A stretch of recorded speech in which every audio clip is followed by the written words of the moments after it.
Makanya kemudian Al-Khawarij inda Ibnu Taimiyah, di dalam kitab itu Imam Ibnu Taimiyah menyebutkan pokok-pokok pemikiran dari orang Khawarij bukan hanya mengkafirkan semata, tapi pokok-pokok pemikiran dari orang Khawarij adalah mereka meletakkan wala dan barok mereka itu berdasarkan kepada kelompoknya.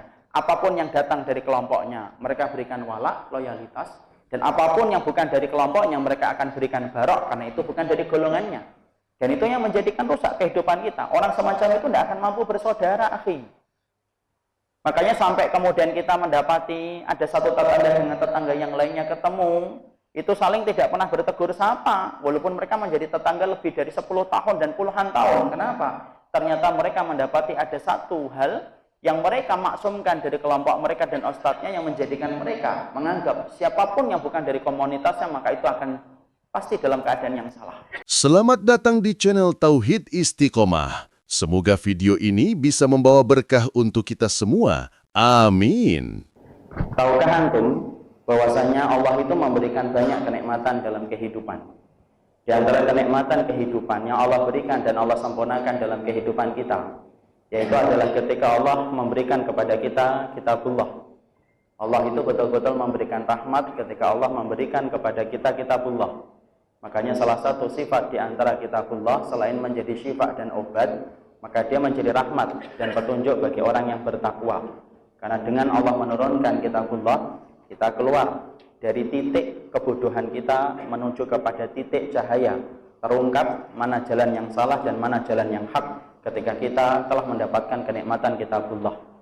Disitulah kita paham kitabullah itu kenikmatan besar. Mukjizat paling besar dalam kehidupan para nabi adalah Al-Quran.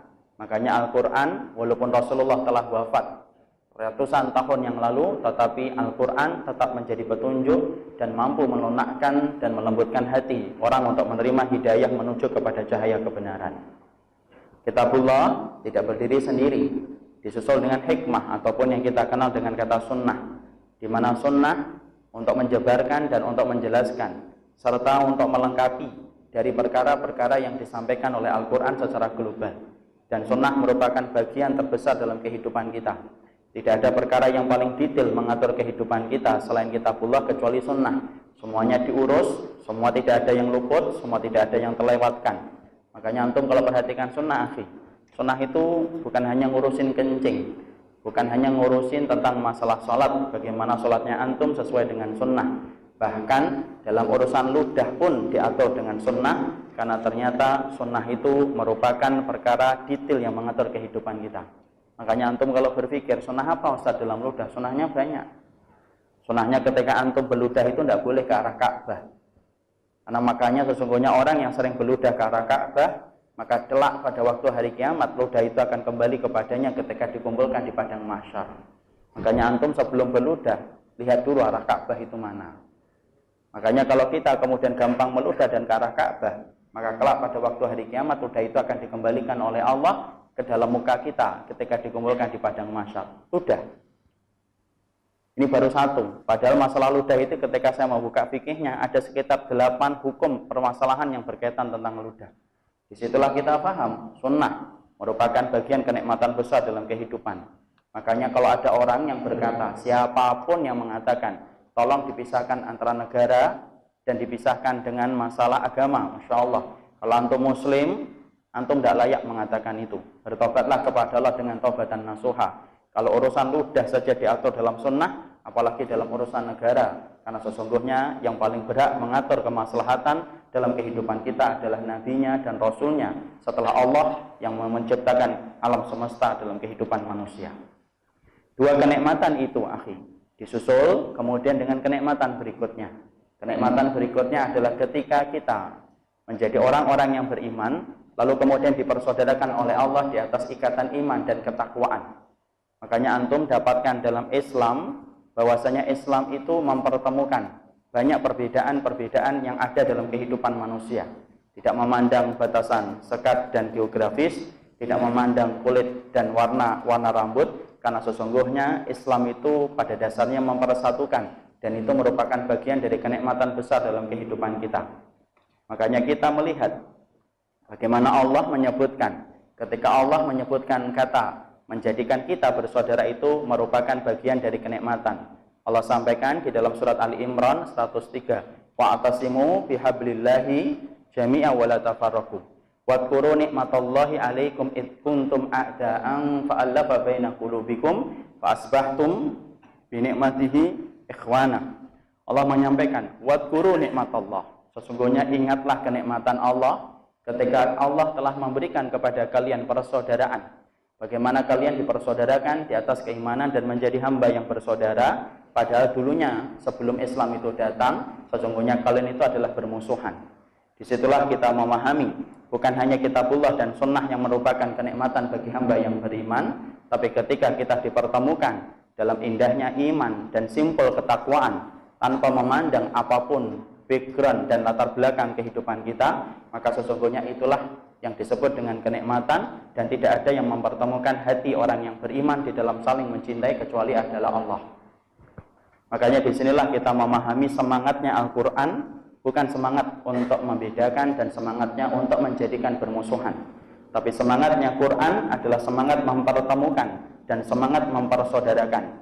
Makanya Quran ketika menyebutkan tentang Rasul dan para sahabat yang mengikuti Rasul, disebutkan yaitu asyidda walal kufar ruhama'u bainahum.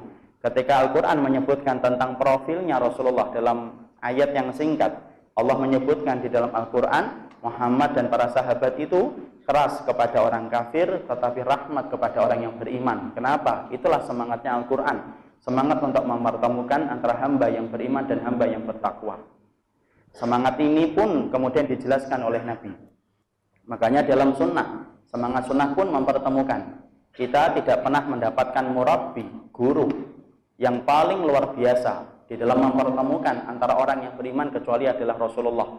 Bagaimana kita melihat dalam sirah nyata terukir dalam sejarah, bagaimana Allah mempertemukan, bagaimana Rasulullah mempertemukan antara muhajirin dan ansar dalam satu ikatan iman. Padahal antum paham antara muhajirin dan ansar secara geografis berbeda, secara kebiasaan itu berbeda. Antum melihat orang muhajirin datang dari kota Mekah, mereka itu basisnya adalah pedagang, dan orang Mekah itu lebih tegas, kadang-kadang agak cenderung kasar walaupun tidak kasar. Mereka apa adanya. Makanya kalau kita melihat ada orang Mekah bicara kemudian marah, sesaat saja sudah itu selesai, itulah Mekah. Kemudian dipersaudarakan dengan orang Ansor datang dari kota Madinah. Makanya antum lihat kota Madinah. Kota Madinah walaupun berdekatan 400 km dengan kota Mekah, tetapi mereka tetap memiliki perbedaan dengan orang-orang muhajirin. Orang Ansor basisnya petani dan mereka lebih lembut. Makanya antum kalau ingin membuktikan, sekali-kali nanti ketika umrah, antum tanya alamat. Biasanya orang Mekah dengan orang Madinah itu beda.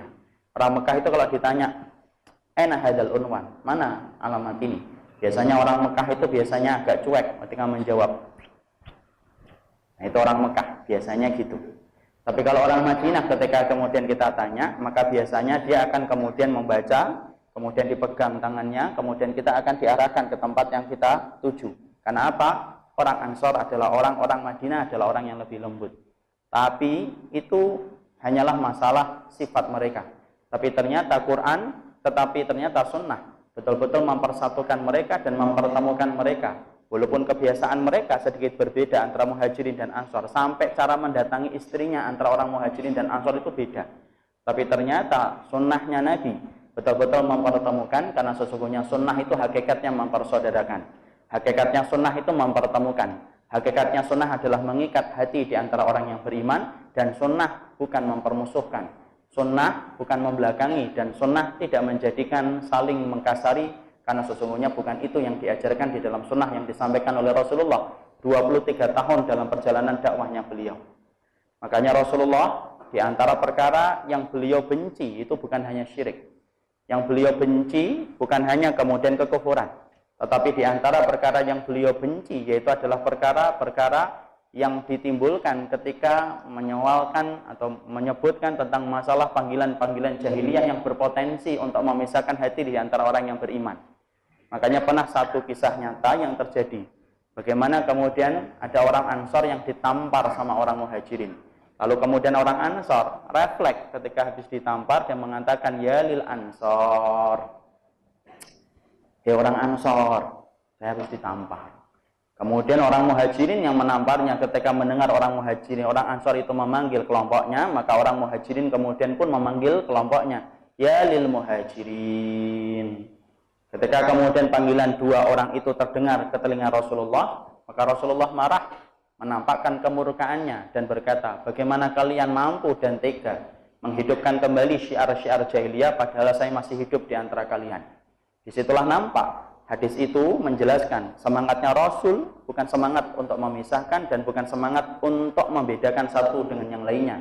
Tapi semangatnya Rasul adalah mempersaudarakan dan tidak ada guru yang terhebat di dalam mempertemukan dan mempersaudarakan di antara orang yang beriman kecuali adalah Rasulullah Sallallahu Alaihi Wasallam. Makanya segala celah yang menyebabkan perkara pecahnya hati ditutup oleh Nabi. Dan tidak ada orang yang paling keras ketika menghadapi masalah yang bisa menyebabkan hati itu berpecah kecuali Rasul. Karena dalam sunnah betul-betul Rasulullah itu menghendaki bagaimana setiap celah yang bisa menyebabkan seseorang itu jatuh dalam permusuhan ditutup oleh Nabi. Makanya ada sebuah kisah nyata antara Abu Dzar dengan Bilal bin Abi Rabah. Abu Dzar, antum paham? Abu Dzar ini merupakan salah satu sahabat yang memiliki temperamen. Walaupun beliau adalah orang yang saleh, kita tidak nafikan itu. Beliau adalah orang yang diberikan anugerah untuk mengatur strategi perang. Itu adalah Abu Dzar. Dan tahukah kita, sesungguhnya Abu Dzar itu sedang kumpul bersama teman-temannya. Lalu kemudian membicarakan strategi perang. Maka nampak dan urun dalam perkumpulan itu adalah Bilal bin Abi Rabah. Bilal kemudian mengatakan kepada Abu Dzar, "Laisa hakadha ya Abu Dzar." Bukan kayak gitu Abu Dzar. Bukan kayak gitu Abu Dzar. Abu Dzar ketika disanggah, ketika menyampaikan bagaimana strategi perangnya, maka Abu Dzar refleks khilaf beliau. Kemudian dia mengatakan kepada Bilal, "Uskut anta ya ibna sauda." Diam kamu ya, orang hitam dari anaknya perempuan hitam. Padahal kemudian Bilal bin Abi Rabah hitam atau tidak hitam? Hitam. Dan apa yang disampaikan itu sebenarnya benar. Tetapi kemudian ternyata Bilal ketika mendapati itu, maka Bilal kaget. Mendapatkan pernyataan itu keluar dari Abu Dzar. Maka kemudian Bilal berkata, "La nahkum hatta nahkum ali Rasulillah." Kami tidak mau menghukumi perkataan ini sampai kita ngomong sama Rasul. Insyaallah ya. Sahabat itu kalaupun marah itu masih diatur dengan sunnah. Coba kalau ikhwan, ngomong apa lagi? Ayo ulangi lagi. Tempeleng nanti. Itu kalau kemudian ikhwan. Kalau kemudian Bilal enggak. Sampai marah pun diatur dengan sunnah. Kemudian dia berkata, kami tidak mau menghukumi perkataan ini sampai kemudian kita tanya sama Rasulullah. Abu Dzar, ikhwan, ketika disebutkan nama Rasul pun adalah orang yang tunduk. Dia kemudian bantah, dia kemudian ngomentarin Bilal, lah gitu aja ngomong sama Rasul, udah sini aja selesaiin dulu. Nah. Abu Dzar kemudian diam ketika disebutkan Rasulullah SAW. Mereka kemudian berdua menuju kepada Rasul. Bilal ketemu dengan Rabi, menceritakan apa yang dia kemudian dapatkan, maka langsung berubah rona merah di wajahnya Rasulullah SAW. Dia panggil Abu Dzar dengan panggilan keras. Kemudian Rasulullah mengatakan, "A'ir tahu bi ummihi, innaka mru'un fika jahiliyah." Abu Dzar, tega sekali kamu. Tega sekali kamu untuk mengatakan bahwasanya Bilal itu adalah permana hitam dari perempuan hitam. Innaka mru'un fika jahiliyah. Sesungguhnya kamu masih memiliki penyakit jahiliyah dalam hidupmu. Maka kemudian Abu Dzar ketika menyadari perkataan itu, Abu Dzar kemudian betul-betul menyesal, kemudian mendatangi kemudian Bilal, meletakkan pipinya di atas tanah dan memohon supaya kemudian Bilal menginjak pipinya untuk mengganti perkataan yang keluar ketika dia dalam keadaan marah. Disitulah kita paham, ikhwan. Disitulah kita ngerti bahwasanya para sahabat, mereka luar biasa. Mengerti bahwasanya sunnah yang mereka dapatkan dari Nabi bukan sunnah yang hanya mereka bermodalkan riwayat dan hadis yang mereka hafalkan. Tapi sunnah yang mereka dapatkan dari Nabi, mereka mendapatkan bahwasanya semangatnya Nabi adalah semangat mempertemukan dan semangat mempersaudarakan. Inilah yang menjadikan kita memahami bahwasanya tidak ada kenikmatan setelah kenikmatan kitabullah dan sunnah, kecuali adalah kenikmatan ketika kita dipertemukan dalam indahnya keimanan dan ditautkan dalam ketakwaan ketika kita memiliki kitabullah dan sunnah sebagaimana yang kita pahami, sebagaimana para sahabat ketika memahami kitabullah dan sunnah. Tapi masalahnya, walaupun ini semua telah disebutkan di dalam kitab, prakteknya jauh harapan dari apa yang kita bayangkan. Jauh api dari panggangnya. Karena ternyata ukhuwah hari ini menjadi sesuatu yang sifatnya indah ketika dibahas di majelis ilmu, tetapi tidak pernah indah ketika keluar dari majelis ilmu. Berapa banyak orang yang ketika membicarakan tentang ukhuwah di dalam kajian indah betul. Banyak ayat yang disebutkan, banyak hadis yang disebutkan, tetapi itu hanya terbatas ketika disampaikan pada majelis ilmu, tetapi tidak pernah keluar dari majelis ilmu. Setiap keluar dari majelis ilmu, bayangan ukhuwah itu hilang dalam kehidupan. Makanya hari ini yang kita sedihkan, tumbuhnya majelis ilmu di banyak tempat itu sebagaimana tumbuhnya jamur di musim hujan, banyak sekali. Tapi ternyata tidak diiringi dengan rasa persaudaraan yang baik antara satu tempat dengan tempat yang lainnya. Padahal kita paham, harusnya ilmu yang kita ambil dari kitabullah dan sunnah sesuai dengan apa yang kita sepakati, sebagaimana para sahabat menerangkan, harusnya itu kemudian menjadikan kita saling berukhuwah dan saling bersaudara.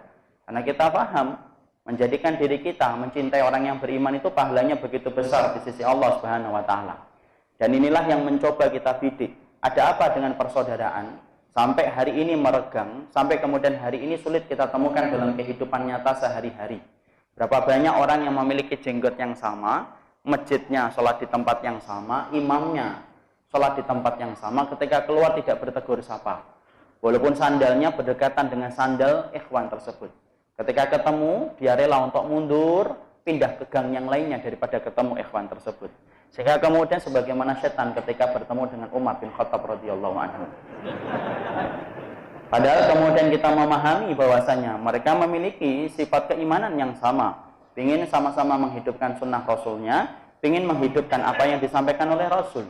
Tapi itulah kenyataan yang tidak bisa kita nafikan, tidak bisa kita pungkiri, walaupun kita sering berbuih-buih menyampaikan tentang ukhuwah. Tapi kenyataan yang tidak bisa kita ingkari dan menjadi rahasia umum. Ukhuwah itu indah di majelis ilmu dan tidak pernah indah ketika keluar dari majelis ilmu. Inilah yang menjadikan kita harus memahami sebabnya apa.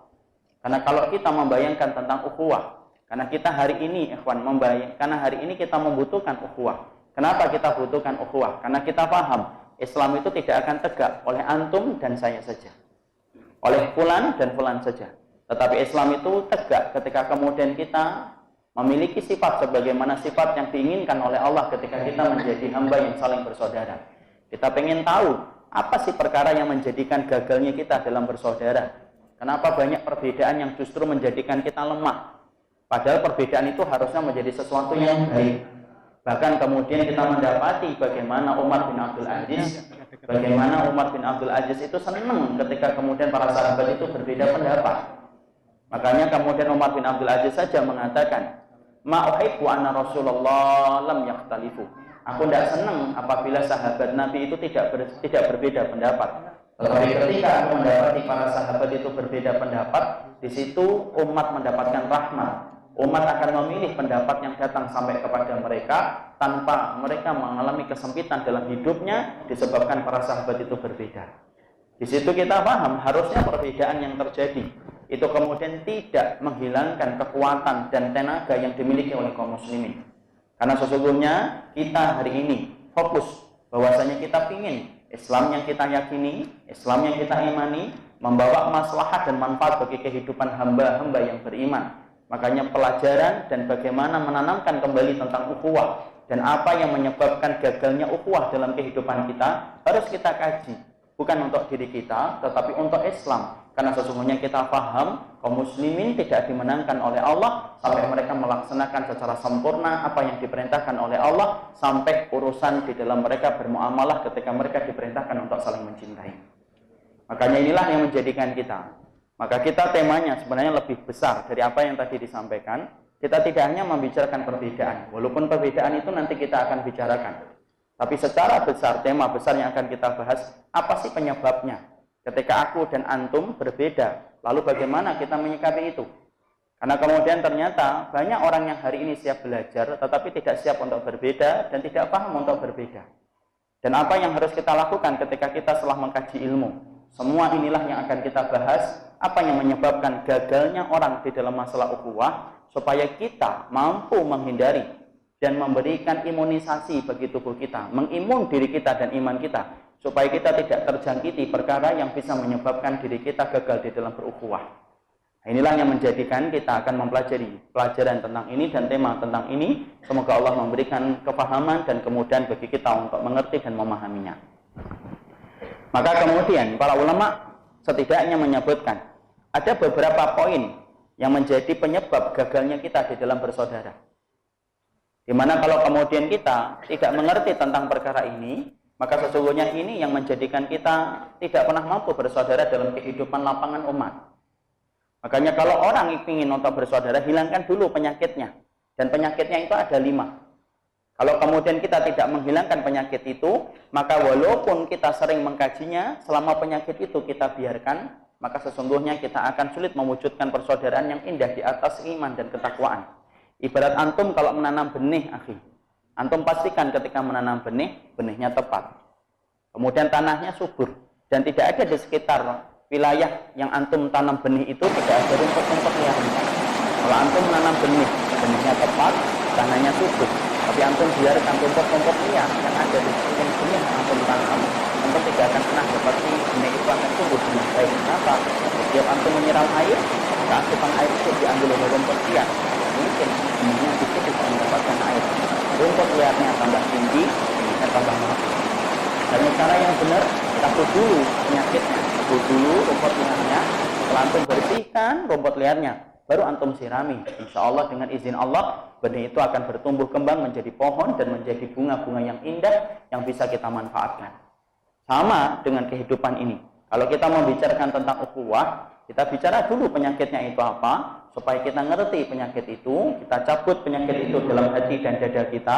Baru setelah itu kita akan mengaji dan baru setelah itu kita akan mencoba mengamalkan bagaimana kehidupan kita ketika bersaudara. 5 perkara yang sering menjadi gagalnya penyebab persaudaraan itu terwujud dalam kehidupan kita. Apa yang pertama? Yang pertama, para ulama itu mengatakan, yaitu adalah gagalnya kita dalam bersaudara. Ketika kemudian orang-orang yang mereka berada pada lapangan ilmu, majelis-majelis ilmu, yang kita harapkan itu menjadi komunitas yang paling rekat di dalam bersaudara karena mereka sudah ngerti ilmunya. Tapi kenapa kok gagal mereka di dalam bersaudara? Yaitu adalah karena sesungguhnya mereka ketika mereka mengkaji ilmu, mereka memaksumkan kelompoknya, mereka memaksumkan ustadznya. Maka siapapun orang yang hari ini telah belajar, tetapi kemudian dalam proses dia belajar, dia memaksumkan ustadznya dan memaksumkan kelompoknya, maka sesungguhnya dia akan gagal bersaudara secara terus-menerus sampai dia mati, karena bagi dia tidak ada yang benar kecuali dia dan ustadznya, dan selalu pasti salah kalau dia melihat kelompok yang lain. Maksum itu apa sih ustadz? Maksum itu adalah terjaga dari kesalahan. Padahal kita mengerti tidak ada yang maksum di atas muka bumi ini kecuali adalah Rasulullah Shallallahu Alaihi Wasallam, dan kemaksuman itu telah wafat bersamaan dengan wafatnya Rasulullah Shallallahu Alaihi Wasallam. Ketika Nabi wafat 1438 tahun yang lalu, ketika di atas pangkuan Aisyah Rasulullah itu meninggal dunia di hari Senin, pastikan akhil karim bahwasanya seiring dengan perginya ruh dari jasadnya Rasul, seiring dengan itu perginya kemaksuman yang ada pada kehidupan umat ini, karena sesungguhnya yang maksum di atas muka bumi ini hanyalah Rasul. Makanya Imam Malik sampai menegaskan melalui salah satu pernyataan beliau yang dikenal oleh sejarah, ketika beliau mengatakan kullu kalamin yuqbal wa yurad illa min sahibi hadzal qabr. Imam Malik itu sampai mengatakan perkataan siapapun bisa diambil, bisa ditolak kecuali perkataan satu orang ini. Perkataan orang ini tidak bisa ditolak dan harus diambil. Kemana telunjuknya Imam Malik mengarah? Maka Imam Malik mengarahkan telunjuknya ke kuburan Rasulullah Shallallahu Alaihi Wasallam. Disitulah kita paham, jangan memaksumkan siapapun kecuali hanyalah Rasul. Walaupun kita ngerti ini, tapi prakteknya banyak orang yang tidak bisa mempraktekkan dengan benar. Walaupun dia tidak mengatakan itu secara lisan, tetapi secara hal, kenyataan, banyak orang itu memaksumkan ustadznya, memaksumkan radionya, memaksumkan televisinya. Maka siapapun yang berbeda dengan ustadznya, siapapun yang berbeda dengan radionya, dan siapapun yang berbeda dengan televisinya dianggap salah. Kenapa? Seakan-akan yang berbeda dengan ustadznya itu seakan-akan berbeda dengan Rasul, karena dia telah memaksumkan Rasulullah, karena dia telah memaksumkan ustadznya sebagaimana memaksumkan Rasulullah SAW. Makanya orang-orang yang telah memaksumkan kelompoknya dan ustadznya, itu hakikatnya akhi, dia selalu memakai kacamata hitam ketika melihat orang lain yang di luar dari kelompoknya dan ustadznya. Makanya apapun kebaikan yang dilakukan oleh orang di luar komunitasnya dia akan terlihat hitam dan terlihat salah. Kenapa? Kacamatanya sudah hitam duluan. Walaupun antum melakukan kebaikan, tapi maaf, kalau antum bukan dari komunitas mereka, maka antum pun akan tetap dianggap salah. Kalaupun ada kebaikan, mereka luput dari kebaikan yang antum lakukan, tetapi kalau antum ada kesalahan, mereka orang yang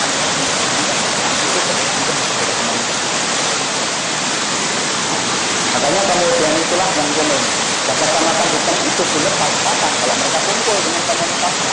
Kacamata hitam itu dilepas dengan kacamata hitam. Semuanya kelihatan putih, semuanya kelihatan baik, semuanya kelihatan indah. Kenapa? Kacamata hitam. Walaupun ada kesalahan, ditutup dulu, diberikan dulu. Kalau ada yang benar, maka kemudian kita besarkan. Kenapa semacam itu? Karena dia memandang kelompoknya adalah maksum dan tidak mungkin jatuh dalam kesalahan. Padahal itu merupakan sebuah kesalahan besar, akhil karim. Makanya di antara musibah ilmu, bukan hanya ketika antum tidak mengamalkan apa yang disampaikan Nabi. Musibah dalam ilmu bukan hanya ketika ilmu kita tidak sesuai dengan apa yang disampaikan dan disepakati oleh para sahabat. Tapi termasuk di antara musibahnya ilmu adalah ketika kita telah mengkultuskan seseorang dan kelompok kita, sebagaimana kita mengkultuskan Rasulullah SAW, pada saat itulah musibah itu terjadi besar-besaran dalam kehidupan. Makanya sampai pernyataan kita hari ini itu adalah, kalau kita ketemu dengan ikhwan, atau ketemu dengan saudara kita yang baru ketemu di masjid, pernyataannya itu bukan, antum muslim ya? Enggak. Pertanyaannya adalah, antum ngajinya sama siapa? Sehingga kemudian ketika itu adalah saudaranya, maka kemudian ketika disebutkan nama ustadznya, ini adalah saudara saya, kalau ternyata itu bukan ustadznya, maka kemudian akhirnya ditinggalkan. Padahal itu merupakan bagian dari kesalahan fatal. Kalau kemudian kita menetapkan wala dan barok kita itu berdasarkan kepada kelompok. Makanya kemudian Al-Khawarij inda Ibni Taimiyah. Di dalam kitab itu Imam Ibnu Taimiyah menyebutkan, pokok-pokok pemikiran dari orang Khawarij bukan hanya mengkafirkan semata. Tapi pokok-pokok pemikiran dari orang Khawarij adalah mereka meletakkan wala dan barok mereka itu berdasarkan kepada kelompoknya. Apapun yang datang dari kelompoknya, mereka berikan wala, loyalitas. Dan apapun yang bukan dari kelompoknya, mereka akan berikan barok, karena itu bukan dari golongannya. Dan itu yang menjadikan rusak kehidupan kita. Orang semacam itu tidak akan mampu bersaudara, akhi. Makanya sampai kemudian kita mendapati ada satu tetangga dengan tetangga yang lainnya ketemu, itu saling tidak pernah bertegur sapa, walaupun mereka menjadi tetangga lebih dari 10 tahun dan puluhan tahun. Kenapa? Ternyata mereka mendapati ada satu hal yang mereka maksumkan dari kelompok mereka dan ustadznya yang menjadikan mereka menganggap siapapun yang bukan dari komunitasnya maka itu akan pasti dalam keadaan yang salah. Padahal kita lihat ikhwan, apakah kemudian ada ulama yang maksum?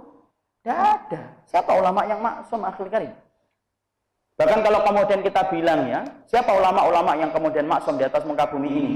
Imam Ibnu Hajar yang mengarang kitab Fathul Bari. Apakah maksum beliau?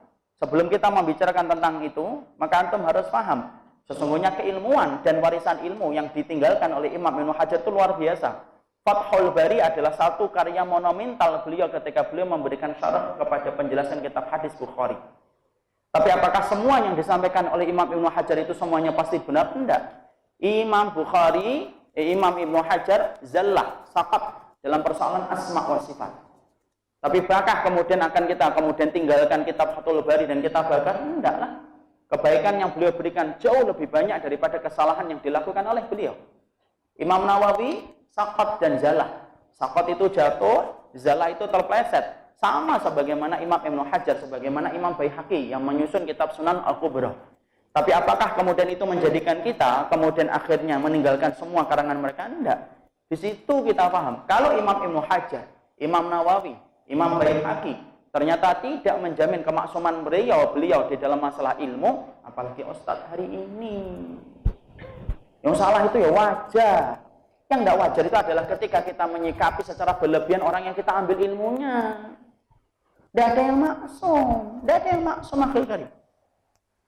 Makanya kalau ngaji, jangan berusaha untuk memaksumkan orang yang antum ambil ngaji, orang yang antum ambil ilmunya. Karena perilaku semacam itu akan menjadikan mereka, Masya Allah, kalau orang sudah memaksumkan akhi, biasanya akan diikuti dengan perbuatan tercela yang akan dia lakukan tanpa sadar. Apa? Dia akan gampang mencela, gampang menghujat setiap siapapun yang berbeda dengan ustadznya. Ngajinya sekali dalam sepekan, tapi dalam waktu sepekan 100 orang dia hujat. Padahal kajiannya tematik. Kajiannya kitab, sekali sepekan itu pun tidak punya kitab. Coba. Tapi ternyata kemudian gampang untuk menghujat orang. Kenapa kemudian dia gampang menghujat orang? Dan berapa banyak orang yang hari ini gampang menghujat, tapi dia tidak pernah menyadari kesalahannya ketika dia menghujat orang lain. Ya karena dia mempunyai sebuah bisikan setan bahwasanya siapapun yang dia hujat itu seakan-akan dia sedang menghujat musuhnya Rasulullah SAW. Menempatkan dirinya seakan-akan kepada Rasulullah SAW. Padahal kita ngerti betul. Sesungguhnya kita paham betul. Siapapun yang hari ini kita ambil ilmunya, maka pada dasarnya mereka tetap manusia biasa. Kalaupun mereka jatuh dalam kesalahan, maka itu yang wajar. Karena apa? Yang maksum di atas kehidupan umatnya Rasulullah hanyalah Rasulullah SAW. Dan kemaksuman itu telah wafat dengan wafatnya Rasulullah SAW dalam kehidupan ini. Kita ambilkan contoh satu persatu. Bagaimana tidak maksumnya para sahabat. Padahal kita tahu ya, para sahabat itu adalah qauman ikhtarahumullah li suhbatin Nabi, kata Abdullah bin Mas'ud. Kaum yang telah dipilih Nabi, kaum yang telah dipilih Allah untuk menemani Nabi. Sahabat ikhwan secara global mereka itu maksum, tetapi secara tafsili mereka itu bukan maksum.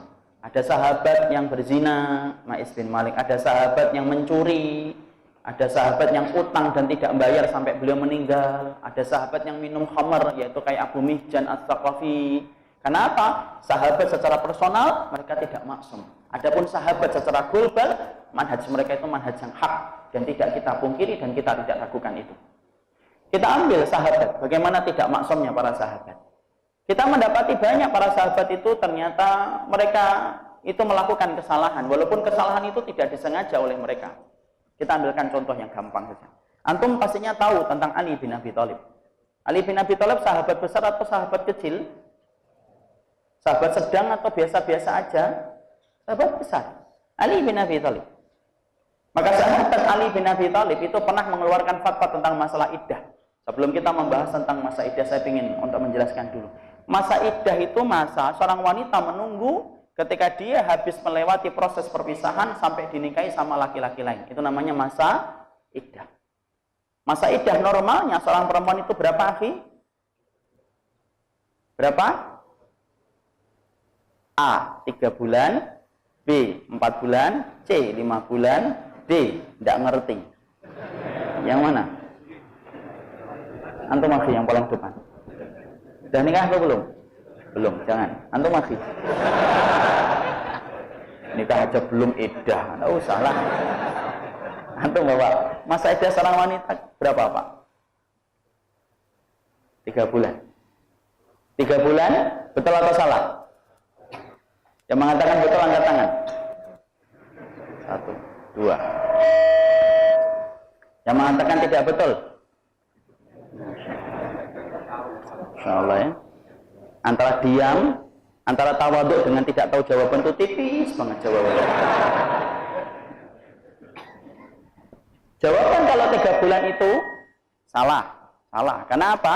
Yang benar itu antara 2, yaitu 3 kali masa suci atau 3 kali masa siklus. Kata Qur'u itu 3 kali suci atau 3 kali masa haid.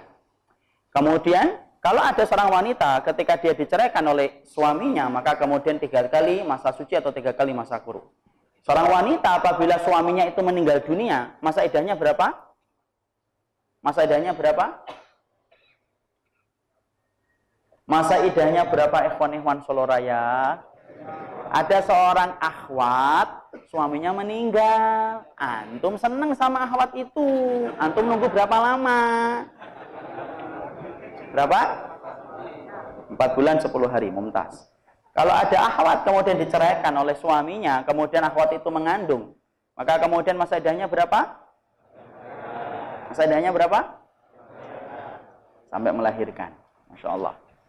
Maka kemudian itu sudah jelas. Bagaimana kalau tumpuk 2 kasus dalam satu kondisi? Ada wanita hamil, lalu kemudian suaminya itu meninggal dunia. Mana yang diambil? Ali bin Abi Thalib menjawab. Ali bin Abi Thalib itu mengatakan, kalau ada wanita hamil, lalu kemudian wanita itu juga diceraikan, wanita itu suaminya meninggal dunia, maka kata Ali bin Abi Thalib, bi'atwalil ajalaini minhuma.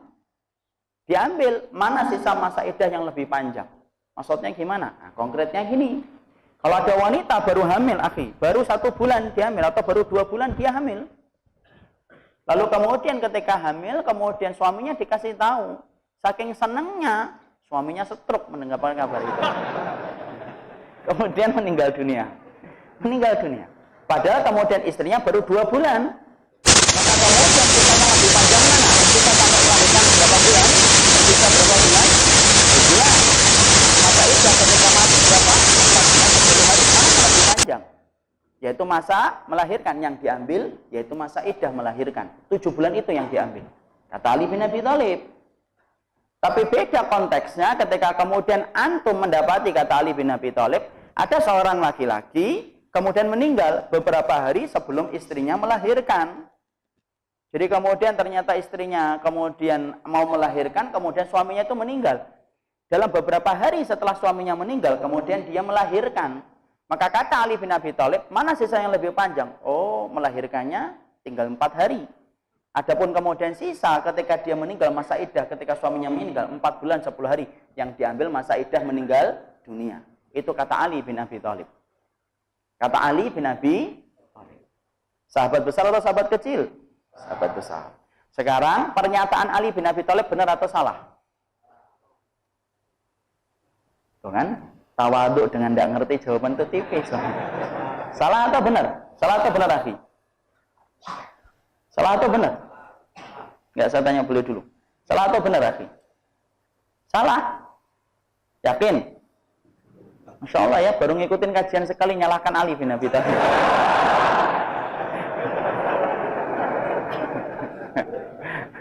Salah atau benar, Ali? Siapa yang mengatakan salah tadi? Ayo tanggung jawab. Salah atau benar, Ali? Kenapa salah?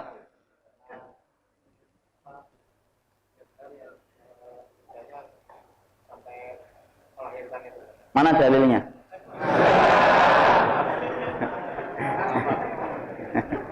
Insyaallah ya.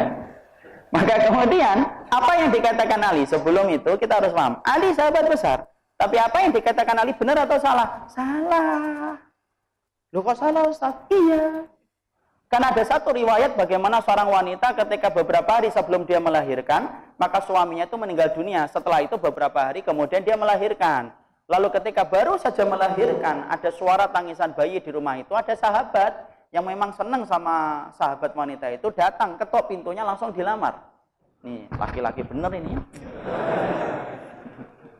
Langsung kemudian dia langsung melamar akhwat itu. Kamu mau nggak jadi istri saya? Lalu kemudian akhwat itu mengatakan, kami tidak bisa memberikan keputusan sampai kami tanya kepada Rasulullah. Maka dia menyampaikan, ya Rasulullah, suami saya meninggal beberapa hari sebelum saya melahirkan. Dan kemudian saya sudah melahirkan. Lalu ada seorang laki-laki yang datang mengetok pintuku dan melamarku menjadi istrinya. Apakah saya terima ya Rasulullah? Kemudian Nabi mengatakan, akbili inroditi.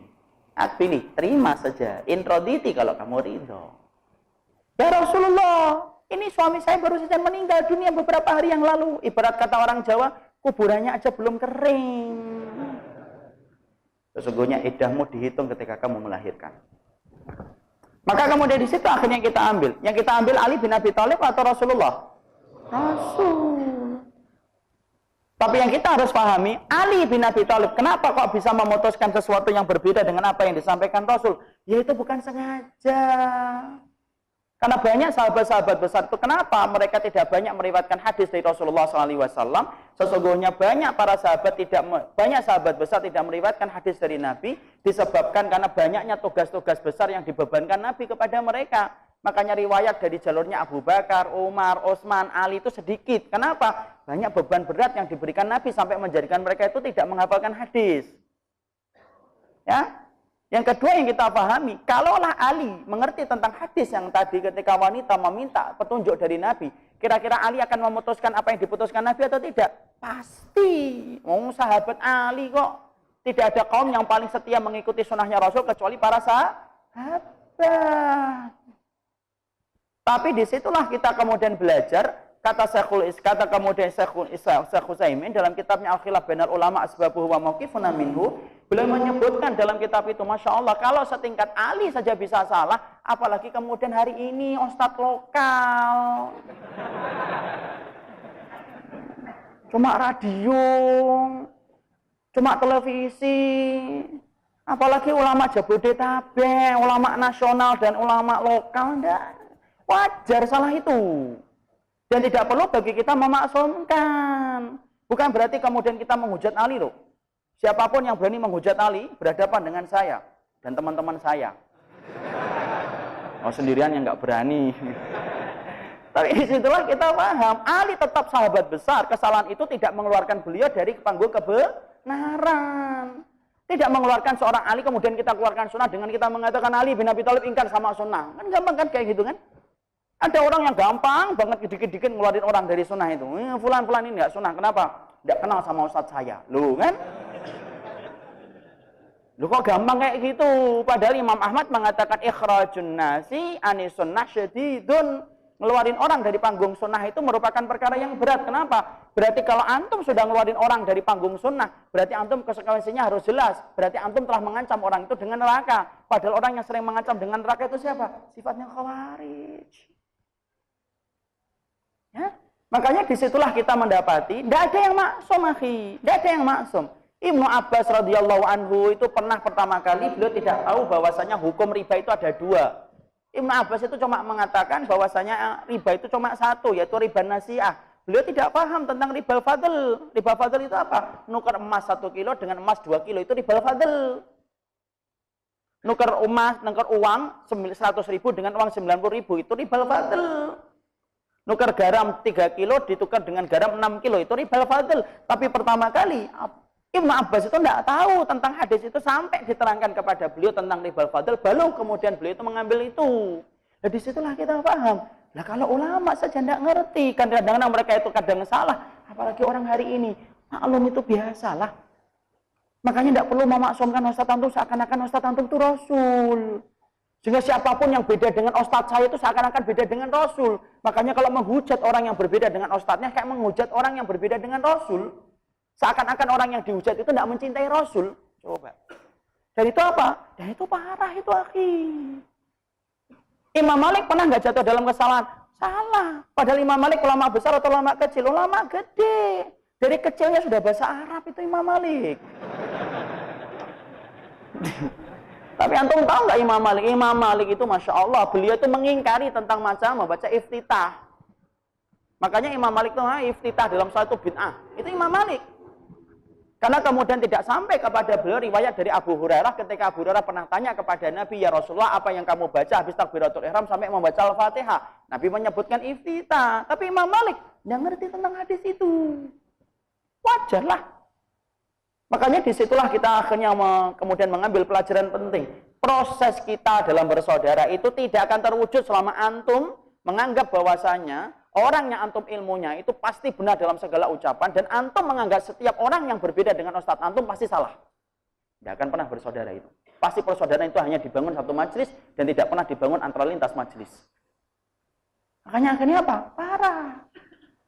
Kemudian kita lihat Imam Abu Hanifah pernah nggak salah? Pernah. Imam Syafi'i pernah nggak jatuh dalam kesalahan? Pernah. Tetapi kesalahan itu bukan kesalahan yang disengaja oleh mereka. Mereka tetap mustahid. Mustahid itu kalau salah dapat 1, kalau kemudian benar dapat 2. Imam Abu Hanifah aja pernah kan kesalahan beliau yang cukup besar itu apa? Bukan kesalahan yang disengaja loh ya. Yaitu adalah ketika beliau memfatwakan bahwasanya zakat fitr itu boleh dengan uang. Termasuk pendapat apa itu? Pendapat lemah betul. Sebagian ulama mengatakan pendapat syadz, pendapat yang ganjil itu. Karena kemudian apa? Para ulama yang lainnya, Imam Syafi'i, Imam Malik, Imam kemudian Imam Ahmad tidak memperbolehkan zakat fitr itu kecuali dengan bahan pokok. Imam Abu Hanifah pernah memperbolehkan nikah tanpa wali. Boleh nggak nikah tanpa wali, akhil karim? Seorang wanita boleh nggak nikah tanpa wali? Boleh atau tidak? Itu antum loh ya. Tapi Imam Abu Hanifah mengatakan boleh. Antum memilih Imam Abu Hanifah atau pendapat antum sendiri? Imam Abu Hanifah kemudian mengatakan boleh, akhi. Kenapa Imam Abu Hanifah mengatakan boleh nikah tanpa wali? Jadi kalau ada wanita, kemudian antum senang ajak nikah, kemudian ada ijab qabul, ada 2 saksi tanpa walinya, sah. Kata Imam Abu Hanifah. Apa dalilnya? Qiyas. Lil mar'ati tasluhu an tatasarraf fi maliha wa kadzalika tasluhu an tatasarraf fi irdiha. Kata Imam Abu Hanifah, wanita itu boleh ngelola hartanya sendiri tanpa wali. Jadi wanita kalau jual beli sampai ratusan juta itu enggak usah wali. Sah enggak jual belinya? Sah. Sebagaimana ketika dia jual beli tanpa wali, maka sesungguhnya boleh nikahnya tanpa wali. Kenapa? Kiasnya sama. Imam Abu Hanifah itu. Imam Abu Hanifah salah atau benar? Hening lagi. Kan? Imam Abu Hanifah salah atau benar ya ikhwan? Siapa yang mengatakan salah? Mana? Tunjukkan orang yang mana. Mana tadi yang mengatakan salah? Salah atau benar, akhi? Imam Abu Hanifah salah atau benar, akhil karim? Imam Abu Hanifah loh, dihormati sama Imam Malik. Kalau Imam Abu Hanifah ingin melaksanakan haji, pertama kali yang menyambut Imam Abu Hanifah datang ke Mekah itu Imam Malik. Dan Imam Malik berkata, setiap aku ketemu dengan Imam Abu Hanifah, ketemu 60.000 masalah yang baru ketika aku ketemu dengan Imam Abu Hanifah. Masya Allah. Antum ketemu Ustaz berkali-kali aja tidak ketemu masalah yang baru, tetap sama aja. Ini Imam Abu Hanifah. Pendapatnya Imam Abu Hanifah salah atau benar? Diam lagi, Insya Allah. Salah atau benar, akhi? Anda tidak membutuhkan senyuman, Anda membutuhkan jawaban. Salah atau benar? Benar? Yakin? Ya sudah, beliau mengatakan benar. Harus kita hormati dulu kan? Beliau mengatakan benar. Padahal kemudian ada sebuah hadis Rasulullah yang mengatakan, ayyuma imra'atin nakahat bi ghairi idni waliha fanikahuha batilun. Perempuan mana saja yang menikah tanpa wali, pernikahannya batal. Jadi kalau ada wali, ada perempuan nikah baik yaitu gadis ataupun janda sama. Bahwasanya kalau dia nikah tanpa wali maka pernikahannya batal. Tidak sah, tidak diterima di dalam syariat. Dan yang mengatakan siapa? Rasul. Imam Abu Hanifah salah atau benar? Hah? Antum cepat sekali berubah. Makanya kita ambil perkataan Imam Abu Hanifah atau Rasul? Rasul.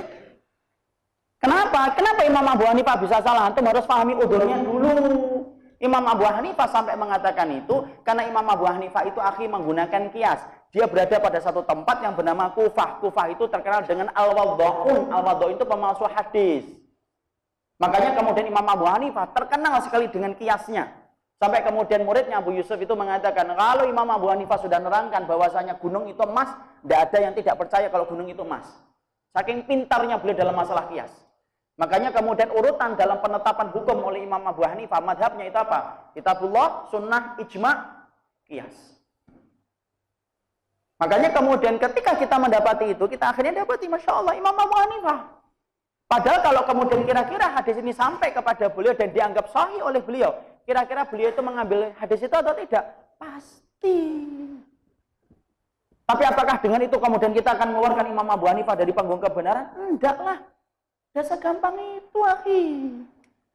Emang sejak kapan kita ketika belajar itu kemudian menjadi koboi di lisan kita? Ngeluarin orang aja. Sampai kemudian akhirnya apa? Bertengkar di grup, live group, ngopo itu, dikit-dikit live group. Sampai kemudian akhirnya menjadikan apa? Akhirnya permusuhan itu terasa gitu loh. Dan itu akhirnya apa? Menjadikan akhirnya tidak mampu bersaudara. Dan orang itu nyaman dimusuhi oleh orang yang beriman. Anda tidak pernah tahu apa sebabnya kalau orang itu dimusuhi orang yang beriman kok nyaman. Itu loh. Padahal kemudian harusnya yang kita pahami apa? Semangatnya sunnah itu mempersaudarakan, akhil karim. Tapi itulah yang terjadi kalau kita sudah memaksumkan orang. Makanya yang pertama kali ketika kita berusaha untuk mewujudkan persaudaraan itu, pertama kali kita harus paham, tidak ada yang maksum kecuali Rasul. Kalaupun ada seorang ustadz, seorang fulan yang jatuh dalam kesalahan itu wajar dilakukan olehnya. Wong beliau tetap manusia biasa. Tapi perkara-perkara yang lainnya selama itu tidak bertentangan dengan kitabullah dan sunnah, ya diambil. Nah disitulah kita paham. Tentunya ada batasan-batasan yang harus dipasang. Tapi yang pertama, kenapa orang itu gagal mewujudkan tentang masalah itu? Karena yang pertama, kita dalam belajar sudah memaksumkan orang. Yang kedua, apa yang menjadikan gagalnya kita dalam bersaudara? Ini para ulama menjelaskan, karena tidak paham tentang khilaf yang terjadi di antara para ulama. Padahal khilaf itu sesuatu yang lumrah atau tidak lumrah? Lumrah. Orang yang tidak memahami perbedaan akidah itu biasanya akan sulit urusannya. Contoh yang gampang lah. Antara orang Sunda dengan orang Jawa ternyata berbeda. Contoh, orang Sunda itu kalau menyajikan teh, lagi lebih banyak. Orang Jawa, walaupun kemudian terbatas materinya, kalau menyajikan teh, ada orang Jawa yang datang ke orang Sundanya kaya raya, mobilnya 6, motornya 7. Kemudian ketika kemudian bertamu di pagi hari disajikan teh, orang Jawanya mikir manis ini pasti, insya Allah. Ketika dicium, ketika kemudian diminum, masya Allah pahit banget. Ya Allah, apalah harga 1 sendok gula yang dituang ke teh. Kemudian dia menganggap apa? Kaya-kaya, mobilnya 6, motornya 7, kalau nggak punya gula buat apa? Itu orang Jawa yang datang ke orang Sunda. Giliran orang Sundanya datang ke orang Jawa. Orang Jawa itu kan semuanya manis, akhil karim. Buat sambel aja kalau nggak dikasih gula nggak mantap. Ya kan itu orang Jawa. Antum nggak tahu ya Ustaznya. Beliau beda, bukan orang Jawa beliau. Maka kemudian orang Jawa itu semuanya manis, pakai kemudian sambel, pakai gula, apalagi cuma teh. Teh itu kalau nggak 2 sendok malah nggak mantap. Lah orang Jawanya ini jauh lebih terbatas materinya daripada orang Sunda. Dia datang sama orang Jawa, dicobain teh, manis banget. Orang Sundanya mikir, lah, motornya cuma 1 aja pamer gula. Masalah siapa yang pamer gula? Ada yang pamer gula di situ. Itulah perbedaan di situ. Kalau nggak pahami, berantem gara-gara gula. Bisa mengobarkan peperangan Jawa dan Sunda. Ya? Peperangan janda, Jawa Sunda itu.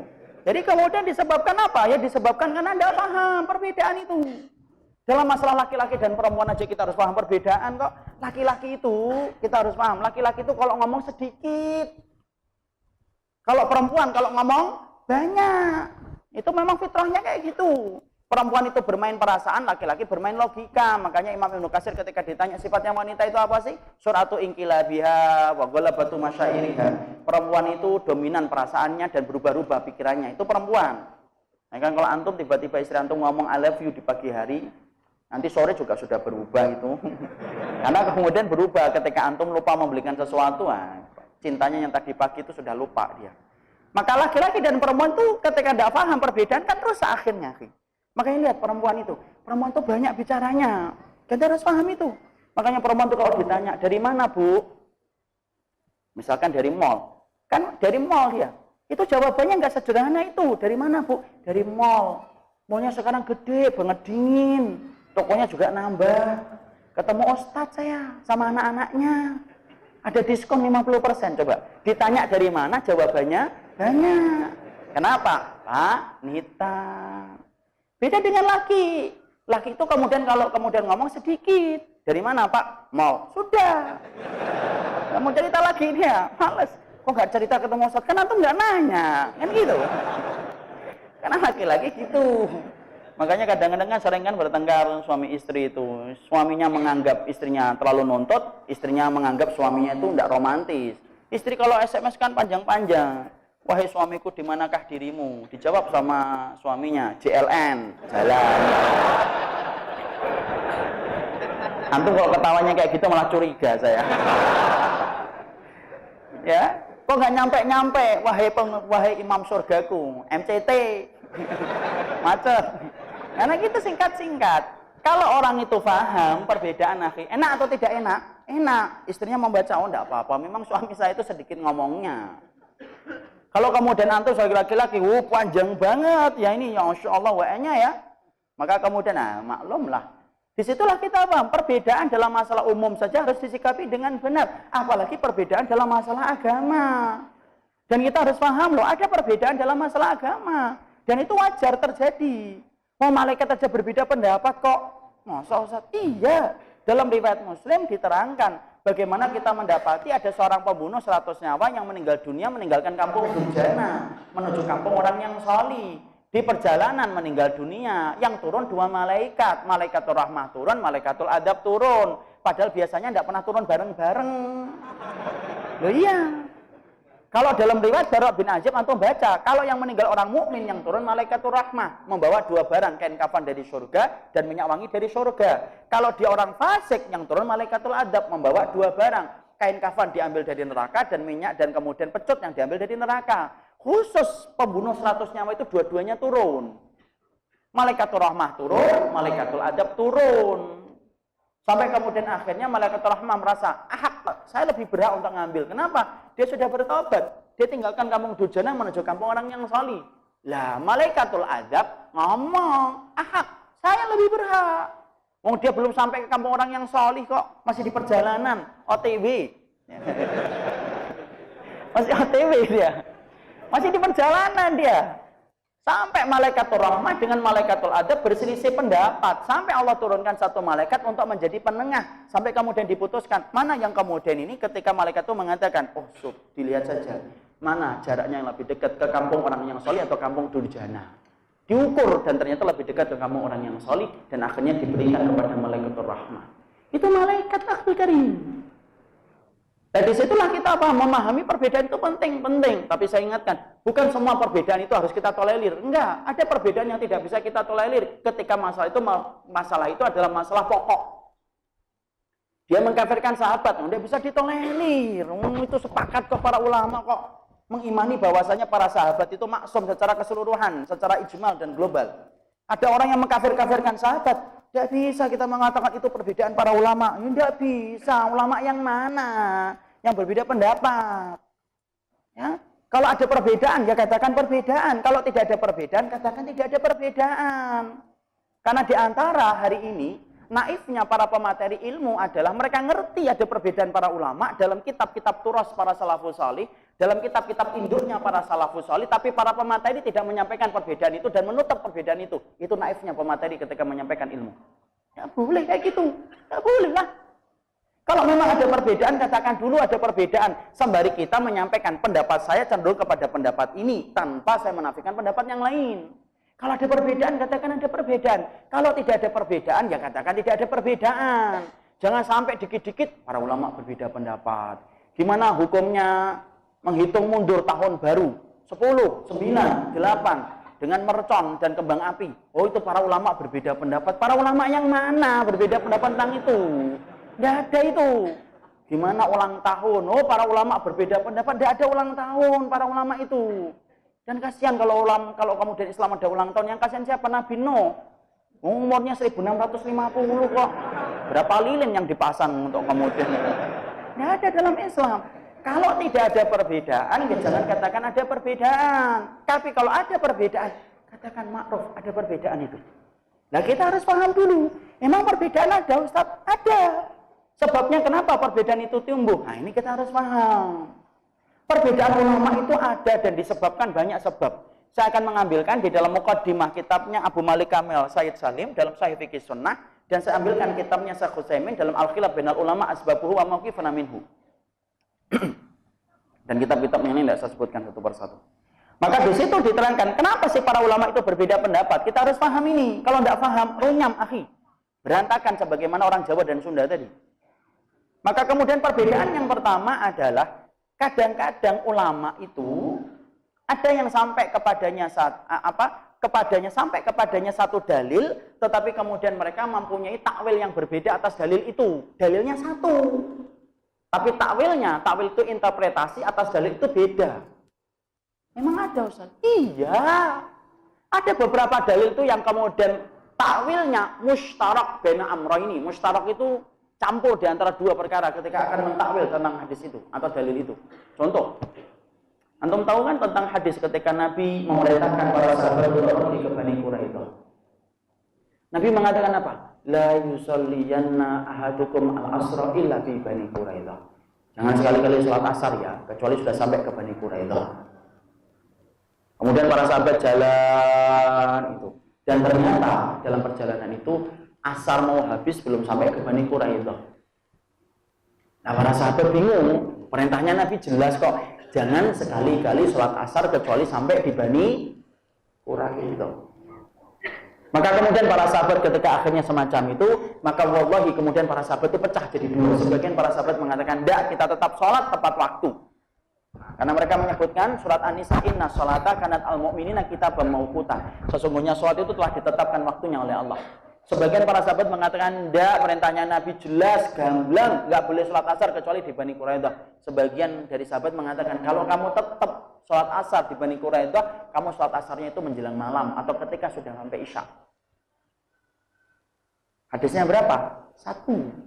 Pemahamannya 2. Dan sebagian apa? Sebagian para sahabat sholat asar di perjalanan tepat pada waktunya. Sebagian para sahabat mengakhirkan sholatnya ketika Bani Quraidah. Insya Allah. Tapi tidak ada yang bermusuhan itu. Tidak ada yang mengatakan yang sholat asar duluan, tidak mengikuti Nabi. Tolong ya, ambil soft kiri, kita soft kanan. Tidak ada. Mereka tetap bareng-bareng sampai kemudian di Bani Quraidah mereka sholat, dan ketika falamma roja'u, ketika mereka pulang menyampaikan itu kepada Nabi, dan ternyata Nabi kemudian tidak memberikan jawaban dan Nabi membiarkan itu. Walaupun ulama Ahlus Sunnah menetapkan dalam metode tarjihnya yang lebih benar itu adalah yang sholat di perjalanan, karena sesungguhnya dengan 2 pertimbangan. 1, yaitu adalah sholat telah ditentukan waktunya. 2, Nabi mengatakan jangan sekali-kali sholat asar di Bani Quraidah, itu maksudnya adalah cepat jalannya asar sudah sampai di Bani Quraidah. Tapi ternyata takwilnya ada berapa? 2. Makanya kemudian akhirnya kadang-kadang para ulama itu berbeda pendapat itu di situ, akhil karim. Makanya sama kayak kemudian ketika saya tanya sama antum, masa idahnya wanita itu berapa? 3 kali masa suci. Itu jawaban itu tidak sepakat para ulama. Disebutkan dalam Quran itu salah satu kuru. Kuru itu kalau antum membuka di dalam mu'jam, di dalam kamus, kuru itu yahtamilu bainal maknanya ini, membawa 2 makna. Kuru itu artinya suci dan kuru itu artinya haid. Orang Arab itu kalau menyebut suci, kuru. Kalau menyebut kemudian haid, kuru. Makanya para ulama kemudian berbeda pendapat apakah seorang wanita ketika iddah, apakah 3 kali suci ataukah 3 kali masa haid.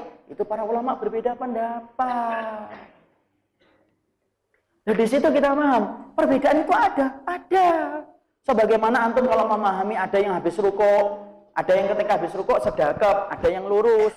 Antum paham nggak kenapa para ulama berbeda di situ? Ya iya, para ulama berbeda di situ. Kenapa? Dalilnya 1 dari Wa'il bin Hujr, tapi maknanya ada 2. Para ulama itu mengartikan sesungguhnya Nabi ketika kemudian habis rukuk kembali ke posisi awal. Lah posisi awal itu para ulama berbeda pendapat. Ada yang mengatakan posisi awal itu sedekap sebagaimana sebelum rukuk, ada yang mengatakan yang namanya posisi awal itu sebelum sholat lurus, namanya irsal. Kenapa kok bisa beda? Ada yang sedekap, ada yang lurus. Karena memahami kembali ke posisi awal itu para ulama berbeda maknanya. Makanya sampai kemudian urusan sampai kata misalkan tahiyat menggerakkan dan tidak menggerakkan itu sebenarnya itu beberapa dalilnya sama, akhi. Makanya Masya Allah, di situ kita paham. Kalau kita tidak memahami tentang perkara ini loh yang menjadikan akhirnya kehidupan kita, akhirnya sering terjadi permusuhan ketika tidak memahami perbedaan para ulama. Coba, setelah kita memahami ini, kita akan lapang. Oh, ternyata kayak gitu. Antum ketika menggerak-gerakkan, ya tidak usah melihat yang tidak menggerakkan. Yang tidak menggerakkan, tidak usah melihat yang menggerak-gerakkan. Saya pernah dikomentari sama seorang ikhwan, Ustadz saya itu tidak khusyuk kalau di samping saya itu menggerak-gerakkan. Nah, saya ngomong, lah ngapain antum ngeliatin dia? Ngeliatin aja milik antum sendiri. Tidak usah lagi lihatin. Tidak usah gitulah. Karena itu kemudian terjadi perbedaan di antara para ulama. Makanya sampai ada seorang ikhwan, ini lucu, ini tambahan aja. Ada seorang ikhwan itu sholat sunnah di rumah saya, dia menggerakkan. Dipegang sama anaknya karena bergerak-gerak, masih aja digerak-gerakkan aja. Itu masalah kemudian di situ kita kenapa perbedaan itu muncul? Karena sesungguhnya melihat konteksnya adalah maknanya 1, dalilnya 1, tetapi maknanya bisa 2. Itu sebab yang pertama. Sebab yang kedua, apa sebab yang kedua? Sebab yang kedua, kenapa terjadi perbedaan para ulama? Yang kedua sebabnya adalah bahwasanya para ulama itu menetapkan standar ketika menetapkan dalil itu beda-beda. Kita ambilkan contoh yang gampang. Contoh yang sering saya sampaikan adalah masalah kencing, masalah menyentuh kemaluan. Menyentuh kemaluan itu membatalkan sholat atau tidak? Membatalkan sholat. Membatalkan wudhu atau tidak? Menyentuh kemaluan. Nah ini karena tidak ada urusan nikah, antum tidak apa-apa jawab. Menyentuh kemaluan batal atau tidak? Siapa yang mengatakan batal? Coba. Antum. Batal. Kenapa antum mengatakan batal? Membatalkan wudhu. Beliau mengatakan membatalkan wudhu. Tolong ya dengarkan sebuah hadis Rasulullah SAW. Rasulullah pernah ditanya, ya Rasulullah, kaifa rajulun masataqarahu? Ya Rasulullah, bagaimana tentang seseorang yang memegang kemaluannya? Lalu Rasulullah mengatakan, apakah itu yungkidul wudhu, membatalkan wudhu ya Rasulullah? Kemudian Nabi menjawab, la, innama huwa bid'atun minka. Enggak, menyentuh kemaluan tidak membatalkan wudhu, karena menyentuh kemaluan sebagaimana memegang bagian tubuhmu yang lainnya. Sama kayak memegang pipi, sama memegang bahu, sama memegang paha. Tidak ada bedanya, dan itu tidak membatalkan. Itu kata Rasul. Sekarang batal atau tidak batal? Sekarang tidak batal. Yakin? Sekarang dengarkan hadis lagi.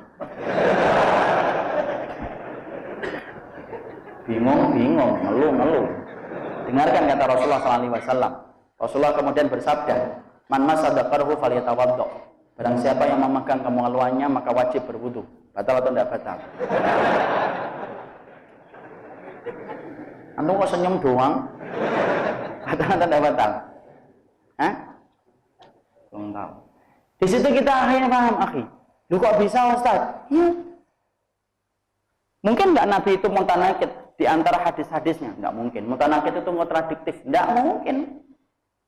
Saya dulu tesisnya tentang masalah kontradiksi di dalam masalah dalil. Tidak ada yang kontradiksi. Tidak ada mutanakid fir riwayah, itu tidak ada.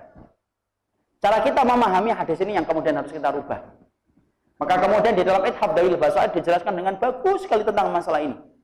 Ya, di mana kemudian disampaikan para ulama ketika menyikapi dua hadis itu, dua-duanya hasan, dua-duanya sahih. Yaitu dua-duanya makbul afan.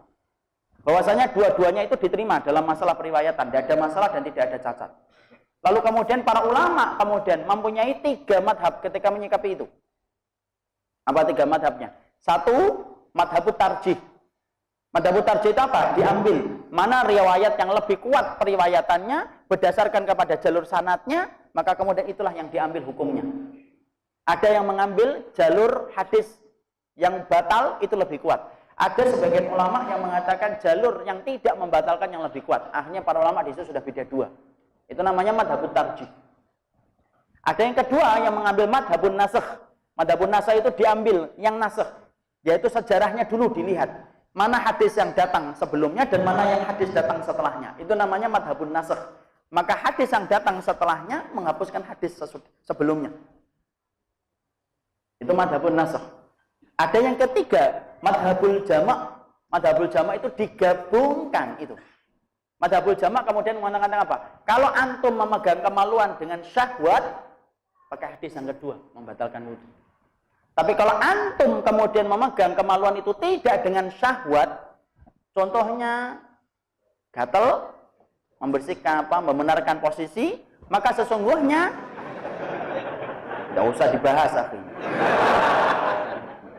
Maka kemudian itu tidak batal karena mengambil hadis yang kedua, hadis yang pertama. Itu namanya madhabul jama'. Ikhwan, hanya masalah satu loh, memegang kemaluan loh. Ternyata kemudian setidaknya terbagi menjadi 3, madhabul jama', madhabun nasakh, dan madhabul tarjih. Itu satu. Makanya kemudian metode para ulama ketika mempelajari itu kemudian Masya Allah detailnya semacam itu, akhi. Makanya kalau belajar itu perlu taksil itu kayak gitu. Taksil itu apa? Fondasinya dibangun dari bawah urut ke atas. Ngaji itu nggak boleh tematik terus. Makanya ngaji tematik itu akhirnya menjadikan kita dalam beberapa versi bagus. Kalau dalam beberapa versi akhirnya menjadikan kita tidak memahami seluruh permasalahan dalam konteks agama. Makanya Masya Allah itu kalau ada pondok kemudian sudah mengajarkan madhab itu, madhab Syafi'i dibahas dulu runut itu baik itu, Masya Allah itu. Dan itulah yang kemudian menjadikan kita akhirnya memahami, itulah yang disebut dengan sebab yang kedua. Kadang-kadang kenapa para ulama itu berbeda pendapat? Karena urutan dalam menetapkan dalil itu beda-beda antara satu ulama dengan ulama yang lainnya. Itu sebab yang kedua. Sebab yang ketiga, kenapa para ulama itu berbeda pendapat? Para ulama itu kemudian terkadang berbeda pendapat disebutkan dalam kitab karena kadang-kadang para ulama itu berbeda pendapat karena sampai kepadanya satu dalil ulama itu, tetapi dia dilupakan oleh Allah terhadap dalil itu. Akhirnya fatwanya berbeda dengan dalil yang pernah dia dapatkan. Mungkin nggak ada ulama yang lupa? Ya mungkin, wajar. Ulama punya masalah kok. Ulama kemudian punya problematika dalam hidup. Makanya kemudian akhirnya kadang-kadang mereka lupa. Ketika lupa itu menjadikan akhirnya dalilnya berbeda dengan menjadikan fatwanya berbeda dengan dalil yang pernah dia dapatkan. Mana Ustadz dalilnya bahwasanya ulama itu bisa lupa? Umar bin Khattab. Umar bin Khattab kan pernah lupa kan? Dalam satu asar yang disampaikan dalam riwayat Muslim, kita akan mendapatikan bahwasanya Umar bin Khattab pernah jalan bareng bersama siapa? Ammar bin Yasir. Lalu ternyata Ammar bin Yasir dan Umar bin Khattab itu junub. Dua-duanya junub. Ammar bin Yasir junub, Umar bin Khattab junub. Lah pagi harinya tidak mendapatkan air. Bingunglah mereka, ini gimana nggak dapetin air. Kemudian Ammar bin Yasir mengambil istihad, Umar bin Khattab mengambil istihad. Istihadnya Ammar bin Yasir itu apa? Yaitu adalah dia saat itu paham. Oh, tayamum sudah ada. Berarti kalau tayamum itu mensucikan dari hadas kecil, berarti kalau saya semakin banyak menaburkan debu dan menaburkan pasir, maka semakin bersih dan semakin suci diri saya. Itu istihadnya siapa? Ammar bin Yasir. Makanya kemudian Ammar bin Yasir fatamarraga kama tamarraga dabah, maka dia bergulung-gulung di atas pasir sebagaimana binatang melata. Kemudian diguyuri itu seluruh badannya dengan tanah. Kenapa? Karena pikiran Ammar bin Yasir istihadnya gitu. Umar bin Khattab diajak, tidak mau. Ayo Umar. Enggak lah, ini buat antum aja. Buat antum aja.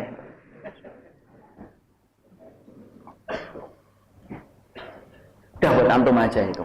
Maka Umar bin Khattab kemudian akhirnya beliau menunggu air. Istihadnya Umar beda dengan Ammar bin Yasir. Ammar bin Yasir akhirnya sholat subuh tepat waktu.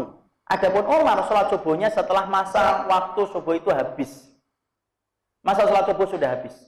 Maka kemudian akhirnya ketika masa sholat subuh sudah habis, kemudian sampai menjelang zuhur baru menemukan air, baru kemudian Umar bin Khattab mandi, baru kemudian sholat subuh ketika waktunya sudah lewat. Falamma raja'a ilal Madinati fasa'ala an-Nabi. Ketika kemudian sampai di kota Madinah, dua-duanya tanya sama Rasul, yang benar yang mana? Rasulullah kemudian menjawab lembut. Itulah Rasulullah.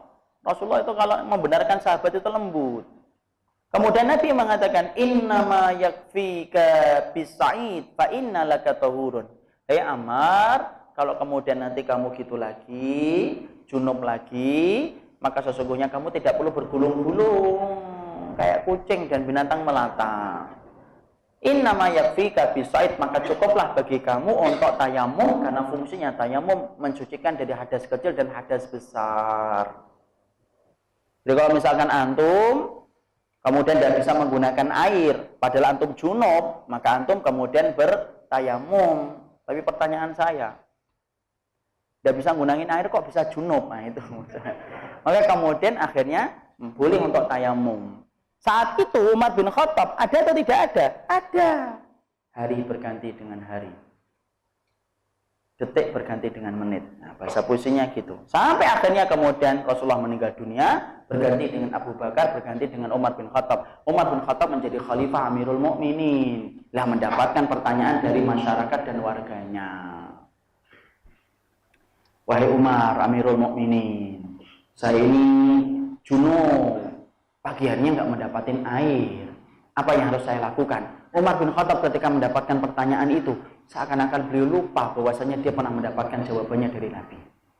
Diam Umar bin Khattab, apa ya jawabannya? Padahal kita tahu ya, para sahabat itu tidak mungkin berkata kecuali dia pasti meyakini dulu dengan ilmunya. Diam. Dan qadarullah pada saat itu Ammar bin Yasir hadir pada majelis itu. Makanya kemudian Ammar bin Yasir berpikir sejenak, ya Allah, apakah Umar ini lupa ya? Memori kita berdua ketika junub. Itu Mas. Ketika kemudian saya junub, beliau junub, apakah lupa ya? Tapi Umar tetap diam aja. Diulang lagi pertanyaan dari warganya, saya junub tidak mendapatkan air. Gimana ini wahai Umar? Maka kemudian Umar bin Khattab tetap diam sampai Ammar bin Yasir memberikan isyarat supaya dia diizinkan maju ke depan. Maka kemudian fa'adzina lahu, diberikan izin, kemudian Ammar bin Yasir maju.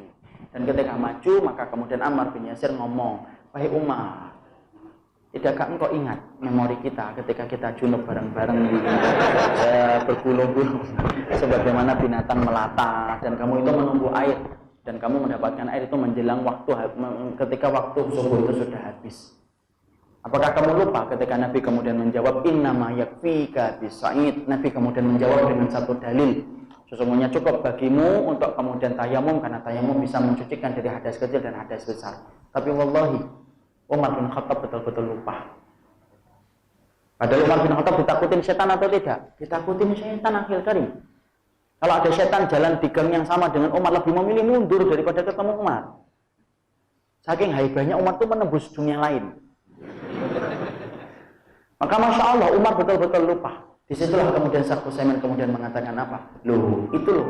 Kalau setingkat Umar bin Khattab aja bisa lupa, ulama yang lain pun bisa lupa terhadap dalil yang pernah sampai kepadanya, sampai akhirnya menjadikan fatwanya berbeda dengan dalil yang sampai kepada ulama yang lain. Nah itu contoh-contohnya saja.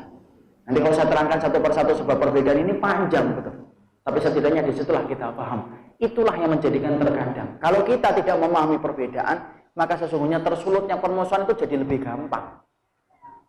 Makanya ketika kita memahami perbedaan, ketika kita belajar agamanya pelan-pelan, urut satu persatu, dan kemudian kita mampu untuk mendatangi referensi-referensi primer dalam kitab turas para salafus salih, maka disitulah kemudian menjadikan kita akan terbentuk kemakrufan kita ketika menyikapi saudara kita. Dan itu kemudian yang kedua, sebab para ulama ketika mereka berbeda pendapat, ketika tidak dipahami, menjadikan orang itu gampang, menjadikan orang itu gagal di dalam ukhuwah. Itu yang kedua. Kemudian yang ketiga, kenapa sebab para ulama itu, kenapa sebab persaudaraan itu susah untuk diwujudkan? Kemudian yang ketiga, para ulama kemudian menerangkan, karena sesungguhnya banyak orang di antara hari ini yang tidak memiliki akhlak ketika mereka telah menjalankan keislaman. Padahal kehidupan akhlak itu penting atau tidak penting? Penting lah. Penting, kehidupan akhlak itu penting. Makanya sampai orang yang berilmu sekalipun kalau dia tidak punya akhlak, tidak boleh kita kemudian mengambil ilmu darinya kalau dia tidak punya akhlak. Mosok? Iya. Siapa yang menyampaikan itu? Imam Syafi'i. Mana dalilnya? Imam Syafi'i berkata, "Man ahabba ayyaftahallahu lahu qalbahu ayunawirahu fa'alaihi bil khulwah wa tarkus sufaha wa qillatul aql wa tarku wa bughdu ahlul ilmi alladzi laysa ma'ahum insafun wala adabun." Imam kemudian Syafi'i kemudian berkata, barang siapa yang ingin dilapangkan hatinya, diberikan cahaya di dalam dadanya, maka hendaklah dia satu, sering berdoa dengan Allah. Dua, meninggalkan orang bodoh yang didominasi dengan syahwatnya. Tiga, mensedikitkan makannya. Empat, membenci orang yang berilmu. Ahlul ilmi benci. Ketika orang berilmu itu tidak punya adab dan tidak punya kemakrufan dan tidak punya kebijaksanaan ketika menyikapi dalam masalah agama. Tuh. Karena apa? Ilmu itu akhi, bergandengan mesra dengan kehidupan akhlak. Makanya para salaf itu memperhatikan akhlak terlebih dahulu sebelum mereka memperhatikan ilmu. Makanya sampai Abdullah bin Mubarak berkata, ta'allamnal ilma ishrina sanatan wa ta'allamnal adab salasina sanatan. Kami ini belajar ilmu hanya 20 tahun, tapi ketika kami belajar adab 30 tahun, 10 tahun lebih lama daripada anggaran waktu yang diberikan ketika mempelajari ilmu.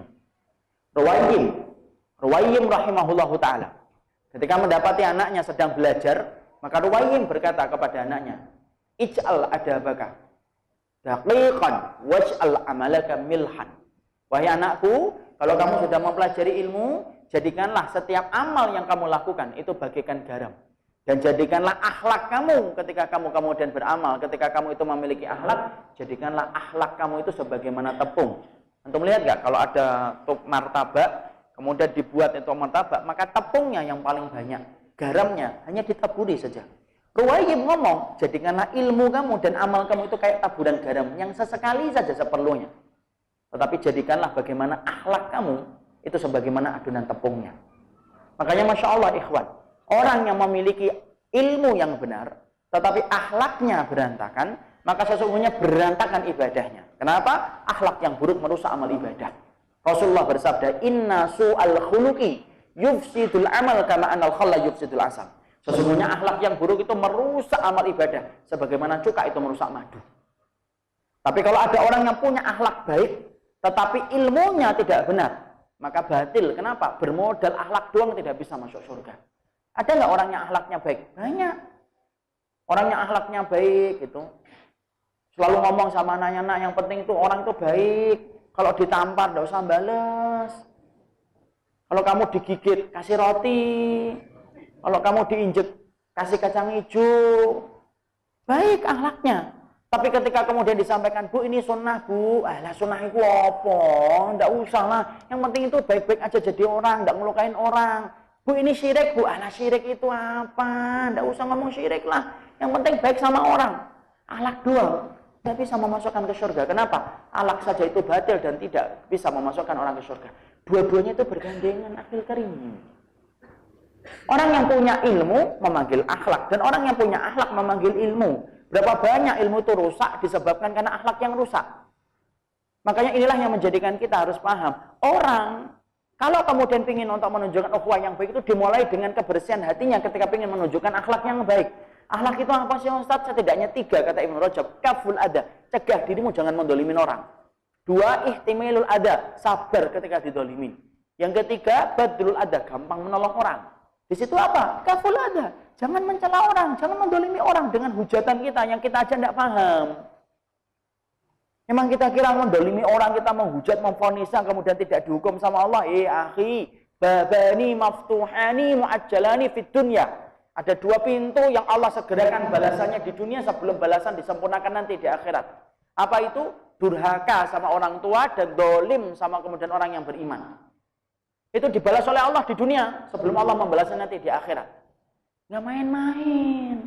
Dolim itu utang, akhi. Apa artinya kita kalau ngaji, kemudian setelah ngaji kita mendolimi banyak orang dengan hujatan-hujatan kata-kata kasar kita. Nggak ada faedahnya ngaji. Wong ngaji aja belum tentu diterima kok. Malah kita sudah banyak menghujat orang.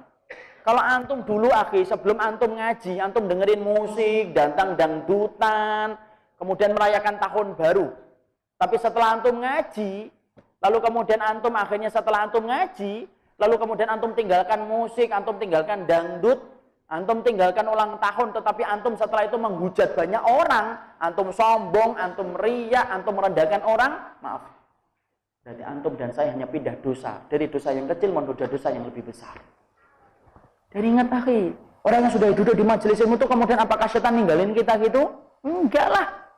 Apakah setelah antum dulunya tidak pernah datang ke kajian, sekarang datang ke kajian, kemudian setan nanti pergi, bawa koper, tereliminasi? Enggak lah. Setannya masih di sini. Dia akan menggoda antum untuk apa? Riya, sombong. Antum merendahkan orang lain. Antum menghujat orang lain atas perkara yang antum tidak pahami. Dan itulah yang kita khawatirkan. Ketika itu terjadi dan menimpa dalam kehidupan kita, kita tidak memiliki akhlak. Makanya sering saya sampaikan, antum kalau dibenci karena kebenaran itu anugerah. Tapi kalau saya dan antum dibenci karena akhlak, itu adalah musibah dalam kehidupan kita. Itu yang ketiga. Sebab yang keempat. Ya. Kita singkatkan yang keempat karena sudah tinggal 5 menit. Yang keempat. Ya, apa yang menjadikan orang itu tidak mampu berukhuwah dengan benar? Yang keempat, tidak paham. Sudah terlalu banyak musuh-musuh Allah yang ada di sekitar kita. Makanya menghujat setiap orang sampai disibukkan dalam dosa itu. Makanya saya ingat kepada apa yang disampaikan dalam satu riwayat dari Iyas bin Muawiyah. Iyas bin Muawiyah itu mendapati ada fulan menghujat fulan, fulan kada, fulan kada, fulan kada, fulan kada. Iyas bin Muawiyah itu kemudian manggil orang itu, "Tahan, sini kamu. Kamu pernah memerangi truk? Belum. Hin? Belum. Sin? Belum. Rum? Belum pernah." Kemudian Iyas bin Muawiyah berkata, "Gimana orang kafir selamat dari lisanmu?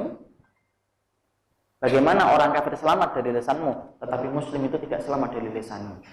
Disitulah kita paham. Biasanya orang yang kemudian mereka itu tidak mau bersaudara itu karena tidak paham banyaknya musuh yang sudah ngepung kaum muslimin.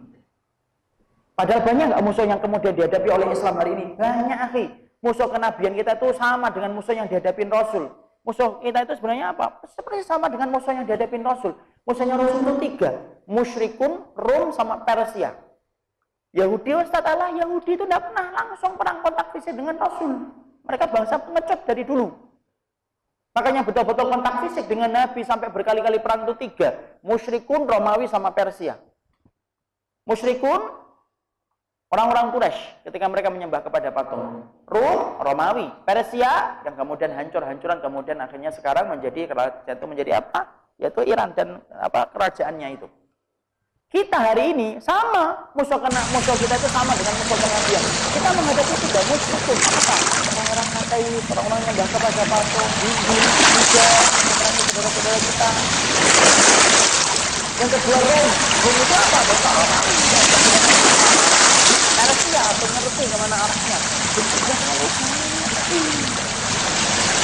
kalau kita hari ini kemudian memelihara permusuhan kayak gini, terus ada anak-anak Suriah kemudian melihatin kita, kira-kira anak Suriah itu sempatnya kalian itu bermusuhan, padahal kami itu setiap harinya meregang nyawa dan mendapati bapak kami itu meninggal dan tidak pernah balik ke rumah kami. Anak dulu Akhil Karim sebelum diberikan kesempatan menjadi relawan kemanusiaan ke Suriah, hobi untuk jawab gituan itu. Setiap ada ini hobi jawab semuanya sampai polemiknya panjang. Tapi setelah melihat kejadian yang ada di sana, cukuplah. Buat apa kita kayak gitu, Akhil Karim? Tanggung jawab kita terlalu berat.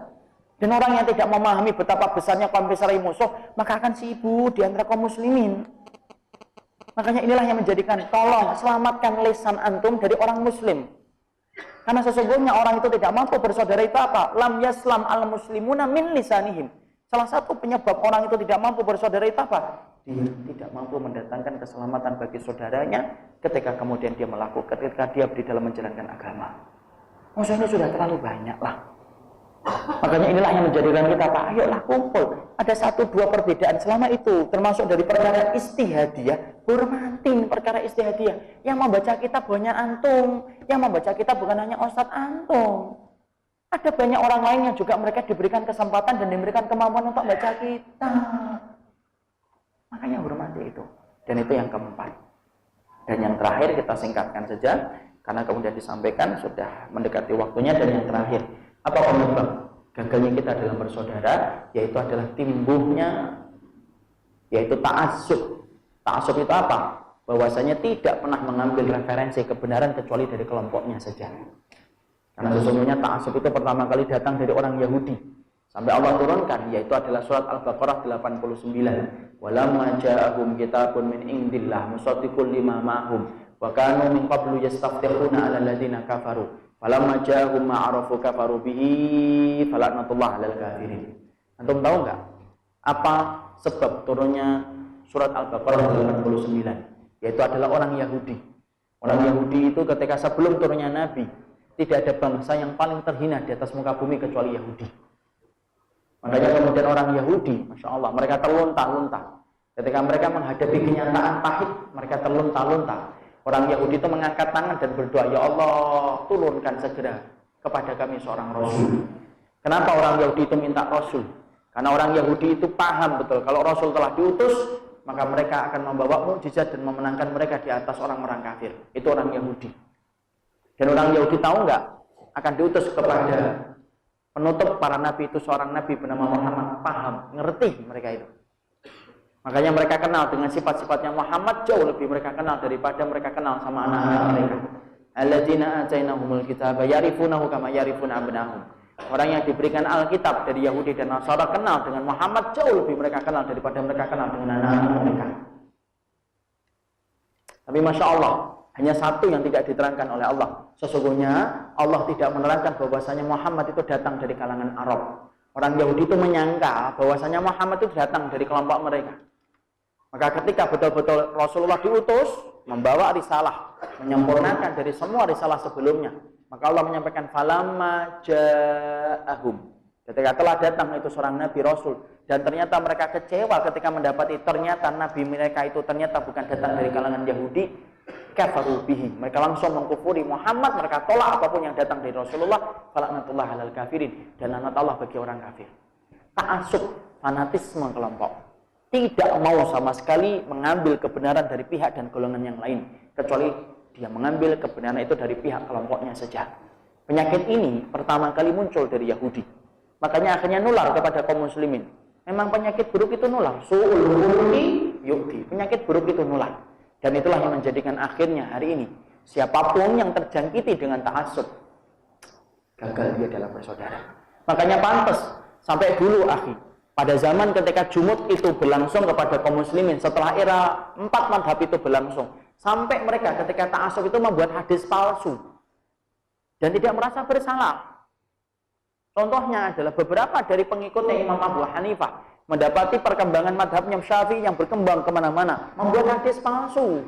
Apa hadis palsunya? Qala Rasulullah, sayakunu fi ummati rajulun adarru min iblis wa huwa yusamma Muhammad bin Idris.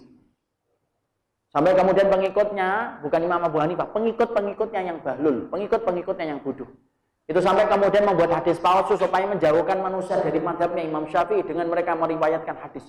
Berkata Rasulullah, ada orang nanti di antara umatku yang lebih berbahaya daripada iblis. Namanya adalah Muhammad bin Idris. Siapa Muhammad bin Idris? Imam Syafi'i. Padahal itu untuk menjauhkan supaya orang itu membenci Imam Syafi'i, dan Imam Syafi'i itu lebih bahaya daripada iblis.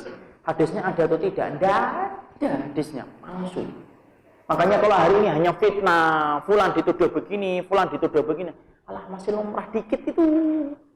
Pada zaman dulu sampai membuat hadis palsu hanya untuk membela kelompoknya. Disitulah kita paham ta'assub, sebab yang kelima gagalnya kita dalam bersaudara. Inilah perkara yang kita harus pahami. Walaupun ta'assub ini sebenarnya jauh betul, tapi saya menerangkan singkat, keterbatasan waktu jualah.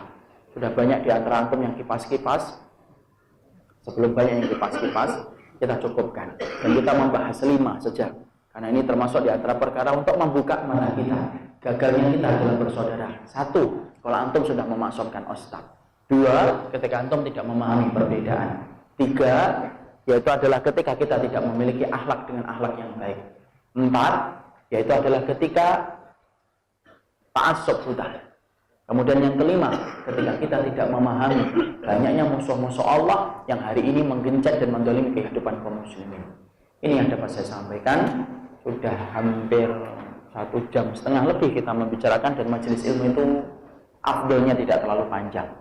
Karena kalau kemudian majelis ilmu terlalu panjang, banyak setannya, kata para salaf. Makanya idza talal majlis bakal li syaitan nasibu. Kalau majelis ilmu terlalu panjang, maka banyak setannya. Makanya kemudian kalau orang itu, kalau majelis ilmu itu sebentar, khusyuk. Lama-lama kalau udah habis-habis, ngantuk, batuk-batuk, pura-pura ke toilet, padahal nggak pengen kencing. Sebelum banyak yang batuk-batuk dan ke toilet, kita cukupkan kajian kita dalam kesempatan hari ini. Semoga kita paham dan supaya kita ngerti. Itulah 5 perkara gagalnya kita di dalam kita bersaudara. Kita ngerti, kita paham, kita memahami, supaya kita menjadi hamba-hamba Allah yang bersaudara. Wa kunu ibadallahi ikhwana. Jadilah antum hamba-hamba Allah yang bersaudara, karena sesungguhnya Islam hari ini membutuhkan kontribusi besar dari kehidupan kaum muslimin. Semoga kebersamaan kita menjadi saham untuk memenangkan agama Allah di atas muka bumi.